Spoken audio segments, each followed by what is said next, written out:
एक जंगल में एक बहुत बड़ा तालाब था। हर प्रकार के जीवों के लिए उसमें भोजन सामग्री होने के कारण वहाँ सभी प्रकार के जीव, पक्षी, मछलियाँ, कछुए और केकड़े आदि वास करते थे। पास में ही बगुला रहता था, जिसे परिश्रम करना बिल्कुल अच्छा नहीं लगता था। उसकी आंखें भी कुछ कमजोर थी। मछलियाँ पकड़ने के लिए तो मेहनत करनी पड़ती है, जो उसे खलती थी, इसीलिए आलस्य के मारे वह भूखा ही रहता। एक टांग पर खड़ा यही सोचता रहता कि क्या उपाय किया जाए कि बिना हाथ पैर हिलाए रोज भोजन मिले। एक दिन उसे एक उपाय सूझा तो वह उसे अपनाने बैठ गया। बगुला तालाब के किनारे खड़ा हो गया और लगा आंखों से आंसू बहाने। एक केकड़े ने उसे आंसू बहाते देखा तो वह उसके निकट आया और पूछने लगा, मामा क्या बात है, भोजन के लिए मछलियों का शिकार करने की बजाय खड़े आंसू बहा रहे हो। बगुले ने जोर की हिचकी ली और भर्राए हुए गले से बोला, बेटे बहुत कर लिया मछलियों का शिकार, अब मैं यह पाप कार्य और नहीं करूँगा। मेरी आत्मा जाग उठी है, इसीलिए मैं निकट आई मछलियों को भी नहीं पकड़ रहा हूँ।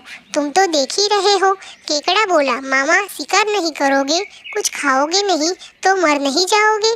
बगुले ने एक और हिचकी ली, ऐसे जीवन का नष्ट होना ही अच्छा है बेटे, वैसे भी हम सबको जल्दी मरना ही है। मुझे पता चला है कि शीघ्र ही यहाँ 12 वर्ष लंबा सूखा पड़ेगा। बगुले ने केकड़े को बताया कि यह बात उसे एक त्रिकालदर्शी महात्मा ने बताई है, जिसकी भविष्यवाणी कभी गलत नहीं होती। केकड़े ने जाकर सबको बताया कि कैसे बगुले ने बलिदान व भक्ति का मार्ग अपना लिया है और सूखा पड़ने वाला है। उस तालाब के सारे जीव, मछलियाँ, कछुए, केकड़े, बतख व सारस आदि दौड़े दौड़े बगुले के पास आए और बोले, भगत मामा अब तुम ही हमें कोई बचाव का रास्ता बताओ, अपनी अक्ल लगाओ, तुम तो महाज्ञानी बन ही गए हो। बगुले ने कुछ सोचकर बताया कि वहाँ से कुछ कोस दूर एक जलाशय है, जिसमें पहाड़ी झरना बहकर गिरता है, वह कभी नहीं सूखता। यदि जलाशय के सभी जीव वहाँ चले जाए तो बचाव हो सकता है। अब समस्या यह भी थी कि वहाँ तक जाया कैसे जाए। बगुले भगत ने यह समस्या भी सुलझा दी। मैं तुम्हें एक एक करके अपनी पीठ पर बिठाकर वहां तक पहुंचाऊंगा, क्योंकि अब मेरा सारा शेष जीवन दूसरों की सेवा करते में गुजरेगा। सभी जीवों ने गदगद होकर बगुला भगत जी की जय के नारे लगाए। अब बगुला भगत की खुशी के दिन आ गए। वह रोज एक जीव को अपनी पीठ पर बिठाकर ले जाता और कुछ देर दूर ले जाकर एक चट्टान के पास जाकर उस पर पटक कर मार डालता और खा जाता। कभी मूड हुआ तो भगत जी 2 फेरे भी लगाते और 2 जीवों को चट कर जाते।